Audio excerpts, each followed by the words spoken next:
Now that she answered no, she could start becoming a bit more physically active and take part in a fitness appraisal. So the functional movement assessment was the first real test that we did, and that consisted of 7 physical tests to identify mobility and stability issues and fundamental movement patterns. A 3 was scored on the test if she could complete it without a compensation. A 2 was scored if she needed a compensation, and 1 was scored if she couldn't complete the test even with the compensation, and a 0 was scored if she had pain during the test. So during the deep squat, she scored a 3. She maintained good triple flexion in the hips, knees, and ankles while maintaining thoracic extension.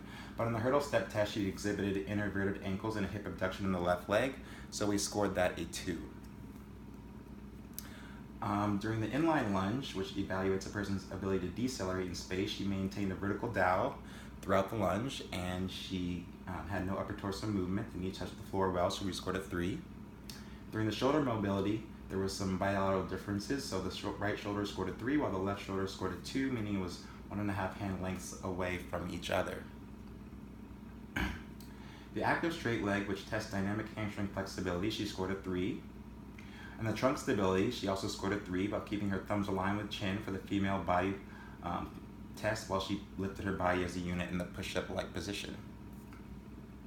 The rotary stability, which examines the neuromuscular control a person exhibits while segmenting the upper and lower body or testing asymmetric stability. She scored a 2 in this test because she had some instability and failure to keep the spine parallel to the floor.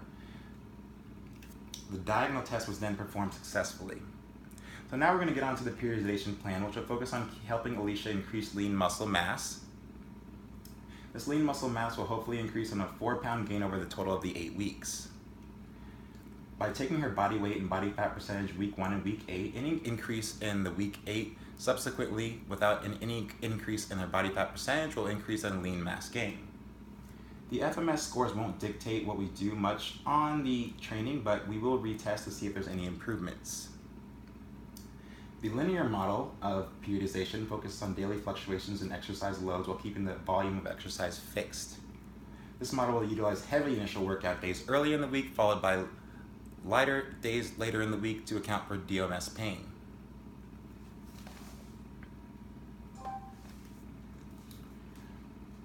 Then we will train for lean mass gain by using compound movements. So compound movements are multiple muscle group movements, and these will include moderate training intensities and short rest periods of about 1 minute. She will train this muscular hypertrophy range to increase the cross-sectional area of her muscle fibers. So like I said, about 3 sets of 10 will suffice. Training for lean mass gain will focus on compound movements, like I said. And so this is the lower body compound movements that we're going to do. So the back squat and the deadlift at 75% of her 1 RM for 135 pounds. The deadlift is going to be 165 pounds, and we're also going to use a Bulgarian lunge to help improve some of that balance, and the Romanian deadlift to strengthen our hamstrings. During week 8, we hopefully see a progression to 150 pounds of this back squat, 180 pounds in the deadlift, a Bulgarian lunge of holding 15 pounds in each hand, and a slight improvement in the Romanian deadlift. Hopefully these increases in weight will also increase in lean mass gain. This is an example of the upper body periodization scheme. So for the pull-ups, we're going to use the pull-up assist machine at 40 pounds as well as the dip assist machine. And the bent over row consists of about 45 pounds, push-ups 0 pounds for the upper body extremity exercises, compound exercises. Now for the core, we'll use decline sit-ups, back extensions, straight leg raises, and medicine ball twists. At the end of the 8 weeks, we'll hopefully not use that pull-up and dip machine anymore, and she'll be able to progress to pulling up her own body weight and dipping that as well, and increase weight in the bent over row and push-ups, as well as increase external weight during some of her core exercises. So now I want to move on to a movie we made earlier in this week that's improving some of the exercise techniques that we worked on for the upper body and lower body compound movements.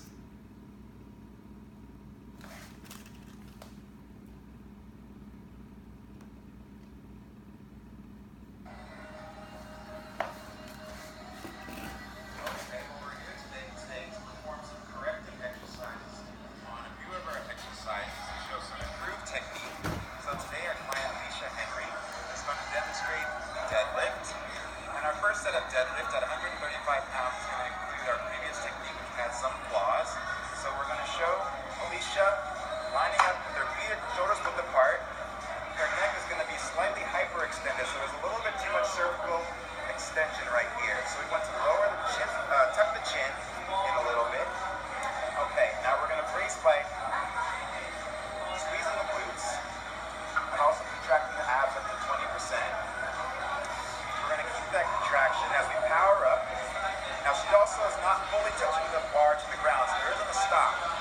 slight pitch in her extension, changing from eccentric to concentric components. So we want to remove that. And instead we're going to drop the bar to the ground each repetition, reducing that. So drop the bar, Alicia. Okay, come back up. So we're going to perform one set where we drop the bar all the way to the ground, coming to a complete stop, and then lifting the bar again. Now this time your neck is going to be, like I said, tucked in a little bit so the spine is neutral. The lumbar spine is also neutral. And we're going to come up for 10 repetitions. 6, 7 improved, squeezing the glutes, bracing the core. 8, 9, 10. Good. Okay. That's improved technique. Feels great. Yeah. Okay, so our second one we would like to correct is going to be the Bulgarian lunge.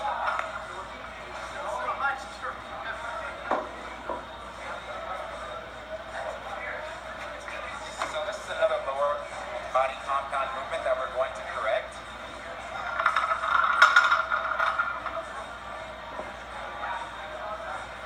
Now I did have a small purpose of focusing quad dominant by elevating the heels, so let's show it, Alicia. So previously the heel was elevated, causing a quad dominant exercise. There's also partial extension, partial flexion in the knee and hips, not creating a full range of motion. So we're going to stop that.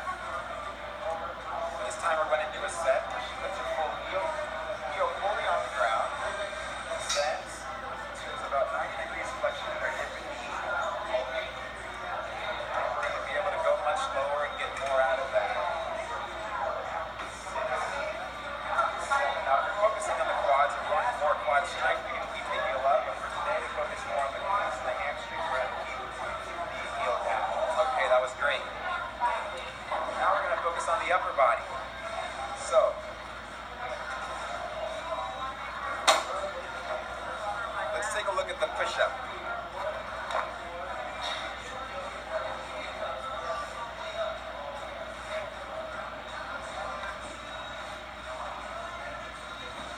So, previously, we had a little bit too much extension in the cervical spine here.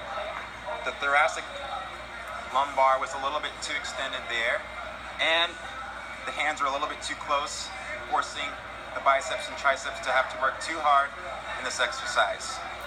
So we're going to correct it. Alicia's going to put her wrists under her elbow. She's going to keep the cervical spine in neutral. We're also going to go down to the knees to make sure we can do a correct form of this exercise.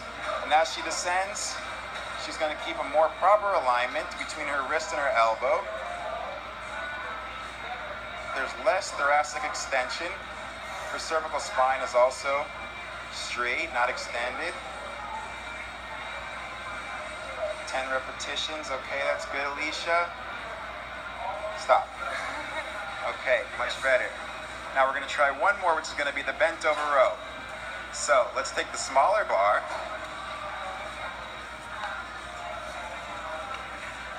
We want to keep the weights on it for today, yeah?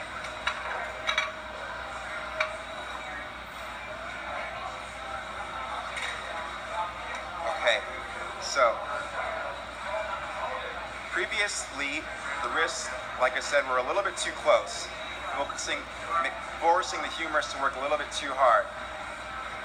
Also, there was a little bit too much cervical extension, so we want that chin tucked a little bit further down. Okay, so this time she's going to keep the wrist under the elbow, which is going to allow her scapulars to retract. And as the scapula retracts, there's less force on the biceps. Her feet are still shoulders width apart. The wrists stay under the elbow. As we complete 10 repetitions with the cervical spine that's in neutral. Okay, how did you think that was? Felt a lot better. Okay, great. So we'll try to improve on those and take that with us. Thanks.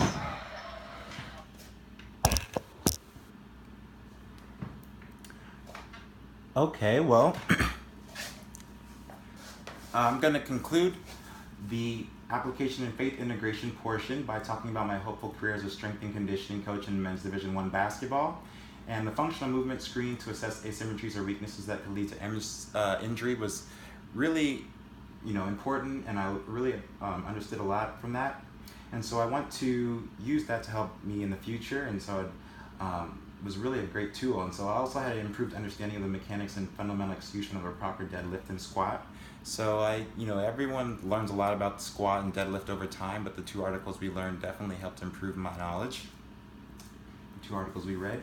And then treating soft tissue injuries for discomfort and DLMS pain, applying self-myofascial relief, static stretching, active release techniques, and vibration therapy all can be very important when treating athletes. And the final one is proper execution. The importance of bracing was something that we learned, and that's really important. So squeezing the glutes, abs 20% flexed, neutral spine, all things that I want to take with me personally from personal training to strength and conditioning. The last portion of my presentation was the faith integration. So from Luke 11:33-36, no one lights a lamp and puts it in a place where it will be hidden or under a bowl. Instead, they put it on its stand, or so that those who come in may see the light. Your eye is the lamp of your body. When your eyes are healthy, your whole body is full of light. But when they are unhealthy, your body is also full of darkness. See to it, then, that the light within you is not of darkness. Therefore, if your whole body is full of light and no part of it dark, it will be just as full of light as when a lamp shines its light on you. So to me, that was kind of like your personality can shine bright if you love yourself through your own eyes. And when clients are unhealthy, they're full of mental darkness, which holds them back from reaching their true potential. Once a client develops confidence by liking their body, they'll hide less and enjoy life a lot more. That's what I found personally. And with working with clients for almost 3 years, that when a person likes themselves, they can open up about a lot more things, and so that can take a person very far. The second passage I have is from Mark 4:30-32. Again, he said, "What shall we say the kingdom of God is like, or what parable shall we use to describe it? It is like a mustard seed, which is the smallest seed you plant in the ground. Yet when planted, it grows and becomes the largest of all garden plants, with such big branches that the birds of the air can perch in its shade." So to me, that kind of meant clients begin an exercise program like a seed. Not much to see at first, but if they're properly cultivated, fed, and cared for, they can blossom into something amazing. It is up to the trainer to develop clients and help them grow from the inside, which can dictate how they look and feel on the outside.